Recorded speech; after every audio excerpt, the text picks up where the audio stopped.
Well, America's top diplomat, Antony Blinken, will be heading to Saudi Arabia and Egypt later this week to push for a ceasefire deal between Israel and Hamas, as well as discuss ways to boost aid delivery into Gaza. He earlier underscored the urgency for ramping up humanitarian aid into the enclave. According to the most respected measure of these things, 100% of the population in Gaza is at severe levels of acute food insecurity. That's the first time an entire population has been so classified. Well, all that following a news report released by the UN Food Agency warning that famine is imminent in the northern part of the Strip.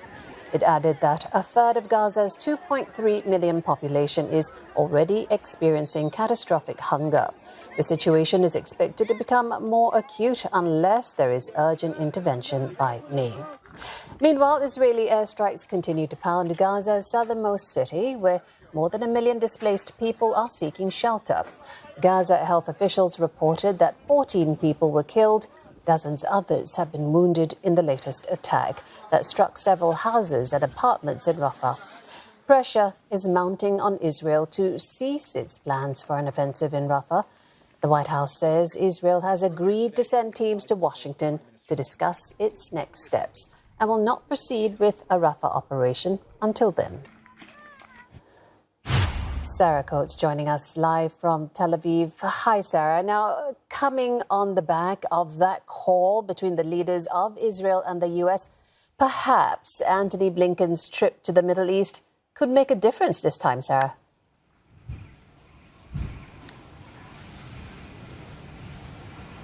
Hello, Jill. The situation is very different ahead of this visit. It'll be Blinken's 6th visit to the region since October 7. The death toll has now passed 30,000. According to aid groups, famine is stalking everyone in the Gaza Strip.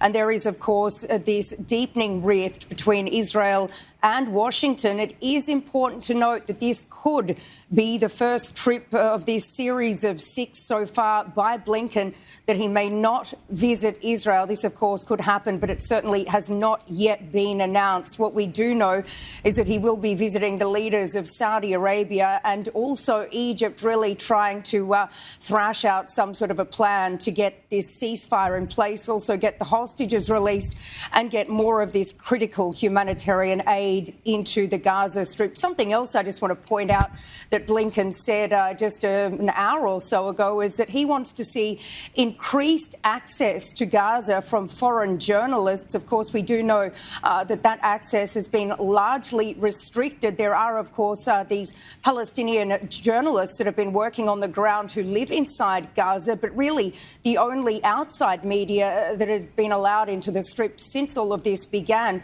were these people that were embedded with the IDF. Now, this is all happening as the US President Joe Biden is doubling down on his stance on this potential Israeli operation down in that southern city of Rafah. He is calling it a mistake, also summoning Israeli representatives to come to Washington with no plan yet released, Jill, as to where these some 1 million internally displaced Palestinians sheltering there should go.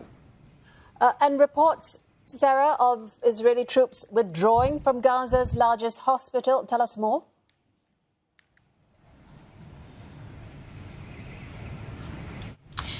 Well, the IDF has just provided an operational update. It says that troops are still working inside that complex, calling it a precise operation, saying they are fighting in close quarters combat. According to this statement, some 50 Hamas members have been killed. Another 180 or so have been detained, although it is important to add that none of this has been independently verified. Now, separately, an airstrike has reportedly killed the director of police investigations this morning. This reportedly happened in the northern part of the Gaza Strip. This was a person that was responsible for facilitating aid trucks going up into the north. And this comes amid these dire warnings that we've been hearing from aid groups, including the United Nations, that says 70% of people in the northern part of the Strip are suffering from catastrophic hunger, with the UN saying that people are now resorting to eating weeds. And this, of course, comes as these aid groups and the international community continue to call on Israel to open all of these border crossings into the Strip to get more aid in ASAP. The staggering numbers, Sarah Coates, thank you. And reporting live from Tel Aviv.